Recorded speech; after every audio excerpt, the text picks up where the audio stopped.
guys, welcome to my channel. My name is SincerelyOghosa. So today I'm going to be doing a get ready with me hair edition with this Upretty wig and talking about dating narcissists and narcissistic personality disorder and all of that good stuff there. So as usual, I'm going to be starting off my hair. I think I'm still going to do my lips and a bit of my eye makeup as well. So this is a 13x4 lace frontal wig that is a Brazilian water wave wig. So the curls are so cute. You guys have been so like lovely and complimenting this hair a lot. It does look a little bit crazy, so I'm going to be reviving it right now and just like combing it out. I'm going to comb it out from like tip to root, and then I'm going to be adding some product to it just to bring those curls back. And yeah, so it is a 13x4 lace wig. So at the front is the frontal, so I didn't have to sew it myself, that it was already pre-sewn. This is 250% density. I love it. I just think it's so like just perfect for summer. Like it reminds me of like curly Kelly Rowland hairstyles that she used to do like in the 2000s. And yeah, so I did a center parting and I plucked the frontal a little bit, not too much, but a little bit. And I've got some new like ORS spritz that kind of helps reposition your lace frontal. So I'm gonna just glue it down a little bit in the front, but I have used the elastic band method with this. So I haven't glued the whole frontal down, but just gonna like add a little bit of like sticky, like it's kind of like a sticky texture to the spray, and that's just gonna help like keep my frontal down at the center, but at the sides it's not glued down because, you know, it's not every day. It's really not every day. So I'm just gonna comb this all out, just make sure it's all detangled. And like once you add like water-based products, the curls will just like, the waves will just like come back. But look how gorgeous. What? Like I don't think I've had water wave hair like ever. This is very scissor actually right now, so you can actually leave it out like this if you want, but I'm gonna just get those curls a bit more defined. So I'm gonna be using this ORS mousse to get that done. I'm just gonna kind of like just basically just finger comb it in, like basically drench it in the product. And I really like this method. It just makes the curls shine and makes them a bit more defined. So as well as the mousse, I'm going to be using this ORS Liquid Fix Spritz Gel. So it's kind of like a little bit sticky, but I'm just going to try it and see if it helps kind of like define these curls a little bit more. About the length, it is 24 inches, and the cap size I got was just the average cap size. There wasn't a specific cap size depending on the size of your head. But yeah, for me, I just use the adjustable straps at the back. I do have quite a small head shape though, but I think if you go on the website, it will tell you a bit more about like the circumference of your head that's needed if your head is a little bit on the bigger side. So let us talk about narcissists. Woof! I think like as we get into like the age of information and just having more information at our fingertips because of the internet and stuff, I think we're kind of like in a time where people are kind of like seeking to understand more about like mental health. And even though narcissistic personality disorder isn't actually a mental health disorder, it's a personality disorder, I think people are more fascinated about like the mind and trying to understand people, and I think that's why we're living in an age now where we're having more conversations about like different personality disorders, like, you know, sociopaths and like borderline personality disorder and things like that, which I think is great. But I think on the flip side, the negative thing about doing this is that we end up like attributing every selfish or self-indulgent personality trait to NPD, and it's like not every personality trait that looks like that is actually narcissistic personality disorder. And I think there's an issue as well with like magazines like Pop Sugar and like Elle and magazines like that kind of like make it seem like every guy that you date who isn't good to you is a narcissist. And I think that's really, really dangerous, because you'll see like articles that say, oh, 7 signs the guys you're dating is a narcissist. And it's like, maybe he's not a narcissist, maybe he's just not a nice person, or maybe he just wasn't nice to you, or he doesn't treat women well, or he doesn't like women. I think all of those things are very separate from actually having NPD, because NPD is so, it's I mean, being an F-boy is also layered, because there's probably reasons why a guy has chosen to treat the women romantically in his life like dirt. There's probably reasons for that, but NPD is very, it's a lot more in terms of like the history of a person and the history of how a person relates to other people in their life. And so we can't just say that every guy, like, I think there's this thing of like, oh my gosh, I was dating this guy and he was so rude and he'll say this and he'll say this, and like I went online and I think he's a narcissist. And the only people really who are able to definitely say that someone is a narcissist is usually trained professionals. So that's your therapists, your psychiatrists, your psychologists, counselors. People like that are really the ones who are equipped. Look how bouncy these curls are, oh my gosh. They're really the ones who are equipped to make that judgment on whether somebody is actually suffering from NPD. Now, obviously, like, another thing that's decent and good to note is that, like, we all have elements of narcissism. Like, me looking at my camera, doing my hair, or like all of us like having Instagram. I mean, I'm assuming most of you who watch this do have like Instagram profiles, and you know, taking pictures of yourself and making sure that when you go out, like, you look nice, you take pictures and you look in the mirror to check how you're looking. Like, all these things are small doses of narcissism. Narcissism in itself isn't actually bad. There's nothing wrong with having a little bit of narcissism. We all need to have that to just function as normal human beings. Like, do you know what I mean? Like, everyone needs to make sure that they look good when they're going out or going to an interview or going on a date. But then taking it a step further and then like looking at how a person consistently treats other people in their life and consistently behaves towards other people, that's when you're entering the realms of narcissistic personality disorder, or a person, or any personality disorder anyway, that kind of like trickles through a person's social work life, all of that. So I just wanted to make that clear, like, before we start off, that like, just because a guy is being mean or whatever doesn't actually make him a narcissist. Now, for me, I learned a lot about narcissism because someone that was close to me was suffering from NPD, and sometimes I still have interactions with this person because it can't be avoided, but therapy was really instrumental in me understanding how to deal with that person and how to just come to a point of acceptance. Because one of the things that therapists will tell you about NPD is that people who actually have NPD, they're not inclined to want to seek help. That's not the first thing that they want to do, and so it's almost like behavioral therapy, which is basically changing your behavior to handle and deal what that person is doing in and around your life.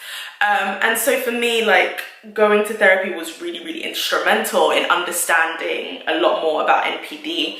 And so I thought, you know, I think it would be great to film a video and give people a bit more insight into NPD. Now, there's a few signs on like whether a person has NPD, and one of the main signs is they have trouble listening. So they just have trouble listening and communicating because they feel that their opinion is the only opinion that matters. They also feel like, they also have a thing of like unilateral listening.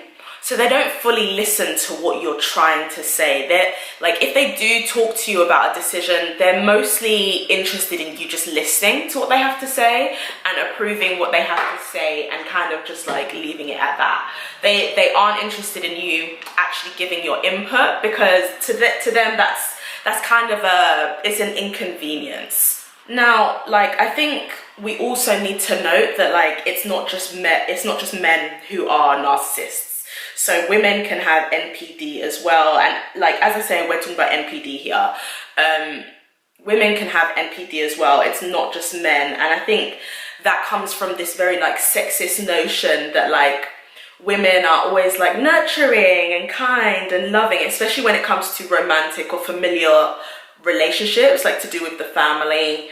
There's just this notion that women would never do anything awful to their children because the only kind of like person who could be a deadbeat parent is a father. And that just comes from just notions. These are the type of like schools of thought that were used to keep women in the home, bearing children, like Handmaid's Tale. Do you know what I mean? Like making sure that women were doing the nurturing while men were allowed to go out and work. Like these are the schools of thought that limited women's position in society by making it seem like they're only capable of one set of emotions, like being loving and kind and genteel, when really women can be narcissists too. Another thing that's really interesting to note about narcissists is that they'll use but a lot, especially when it comes to having discussions with other people, and they use this as a way of like kind of like backtracking whatever you've said and bringing the conversation back to whatever they've said and maximizing that in the conversation and making that the most important thing to talk about. Is that narcissists tend to think about themselves a lot. They're just very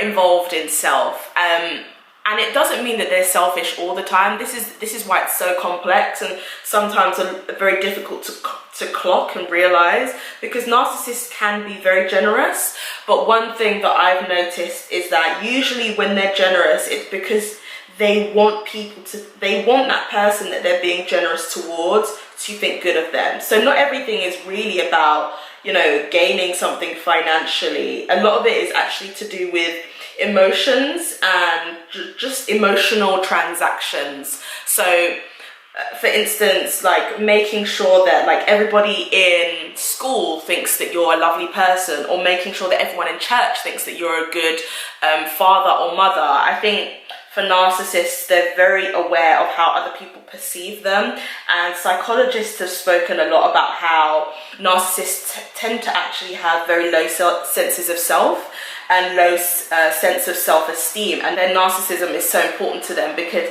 for them it's a barrier to the outside world. So they can use their narcissism as a mask to get through their self-loathing. Like self-loathing is one of the main things like psychologists talk about when it comes to narcissists, that narcissists that don't actually like themselves, and to stop everyone realizing what a fraud that they think that they are, they use their narcissism as, it's just like a safety blanket. They keep up these pretenses. A lot of the time you'll find that narcissists are really well liked everywhere apart from their home, or everywhere aside from their close friendship, because they're really invested in people thinking the best of them.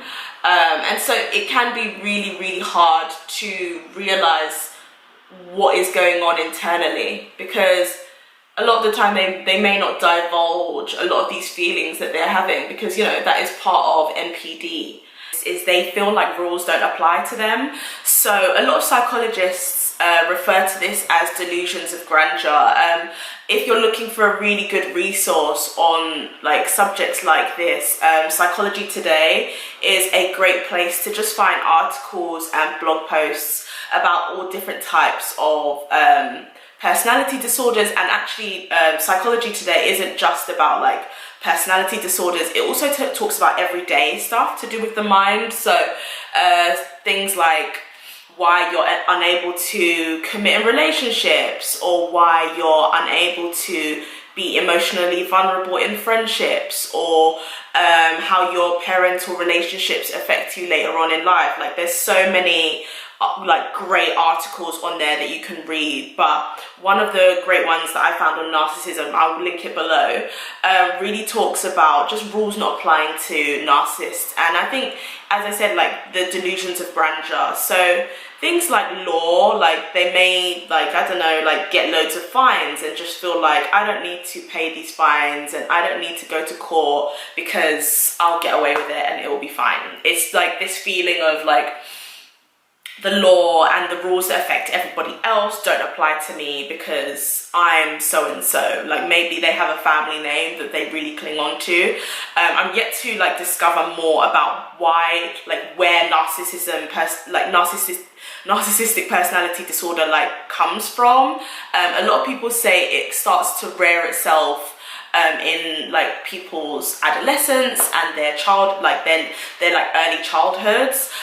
but the reasons for this, like, there can be so many reasons why somebody has NPD, but just feeling like rules don't apply to them and feeling like they can borrow money and not pay it back. Like, a lot of narcissists have they may have a lot of financial debts that they just don't do anything about because they feel like it will be resolved in due time. Narcissists also really dislike just being accountable, and I think this is one of the main reasons people think that a lot of F-boys are narcissists when it comes to romantic relationships, because that is definitely one thing that narcissists and F-boys have in common. It's just this complete lack of wanting to be accountable for their actions and wanting to, if not make amends, then at least show some empathy. I think that's one issue, and narcissists, another sign is that they're really unable to empathize. But with F-boys, I don't think it's that they're unable to empathize, they just don't want to, they just don't care.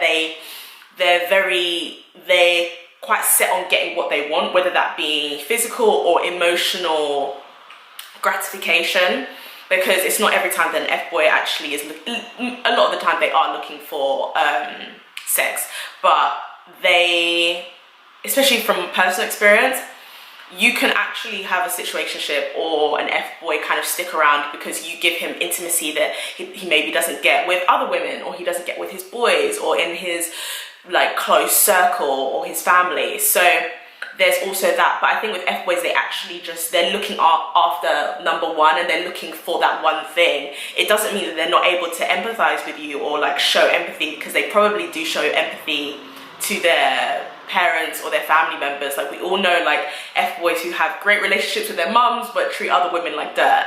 So there is that. But narcissists actually they're really unable to empathize. They literally don't know how to do it, and a lot of the time they go to therapy because they've realized that they don't know how to actually care about other people. They don't know how to express that feeling and how to just feel for other people. They feel it for themselves, and they want other people to empathize with them because, as I said, like, the world is literally revolving around them. But in terms of empathizing for others, that they can't do. And empathy is very, very different from sympathy. Empathy is actually being able to put yourself in that person's shoes and feel their pain and feel what they're going through. Sympathy is being able to kind of like take a step back and objectively feel sorry for someone. Like, I feel sorry for that person. It's very different to putting yourself in their shoes and thinking and processing emotions like they would be processing it because of the things and the trauma that they're going through. And narcissists just aren't able to do that. It's not that they're trying not to or they're being awful. They're not evil people. They literally just haven't been taught, or they haven't absorbed the teaching of caring for other people. They also find it really difficult to accept criticism because they feel like the criticism is an attack of them. Personally, I feel like that goes back to their self-loathing of just not liking themselves and wanting to shield themselves, their real selves, from the world, because they aren't comfortable with people knowing who they really are or people knowing their flaws. And so for them, like, once you criticize an action of theirs, they take it with defensiveness because it seems like you're attacking them. So I'm almost ready to go out. I hope you like this top. This top is from House of Amara. It's like an Ankara tie top made in Ghana. I will list the link below if you are interested. I just wanted to add, like, as a last bit of my getting ready, just like some, you know, some like adage to my décolletage, just make it like glowy and make it pop. So I've already put sunscreen on. I'm really trying to up my sunscreen because black actually does crack, so I'm trying to just keep myself protected. Okay, I'm gonna be 30 in a few years, so I need to snap it together. So I'm really happy that I got some Black Girl sunscreen. I don't know if you can see it. There we go. So I've been using this for a couple of weeks, and this is a black owned brand, y'all. Yes, it looks like it's white at first, but it actually goes on clear, as you can see. And it's got jojoba, and I can never know how to say jojoba. It has jojoba and avocado oil inside as well, so it gives you a little bit of a glow. I've already put this under my makeup, so in terms of my skincare routine, I usually kind of like put my serum on and like my toner, and then I put my moisturizer on. No, before I put my moisturizer on, I put the Black Girl sunscreen on, and this is an SPF of 30, I believe. Yep, SPF 30. And then on top of that, I put my moisturizer, and then I do my makeup as normal. So I've got my makeup on top of all of that. So yeah, it just adds, look at that, just giving it to them, so if you want, on top of that, you can add like a little extra like shimmer on your décolletage. It's the Manasa palette, highlighter palette that I usually use. Like, I swear by this stuff. So I literally just put that literally just on my décolletage. And like with the Black Girl sunscreen, I usually like either mix it with some shea butter sometimes if I just want an extra like shininess, and I also apply this to my whole body. So I'm just adding this to my top today. Oh, it just makes your melanin just pop. Oh, love it. I will list that below as well. As I said, it's Black owned, Black woman owned at that, and I'm just so happy that like Black women are just doing dope things. But yes, so that is my video about narcissists. I haven't even covered all the signs. There was so many more that I wanted to say, but I will probably make another video on this again. But yes, thank you so much for watching. All the links to the Upretty Hair will be below. I don't know if I'm gonna wear it forwards or backwards today. Maybe kind of like some to the side. Oh, the curls, yes, or the waves rather. So yeah, I'll put all the links to Upretty Hair below, and also to the House of Amara top, and also to Black Girl sunscreen, as well as like all that I've used on my face. Thanks for watching, guys. Bye.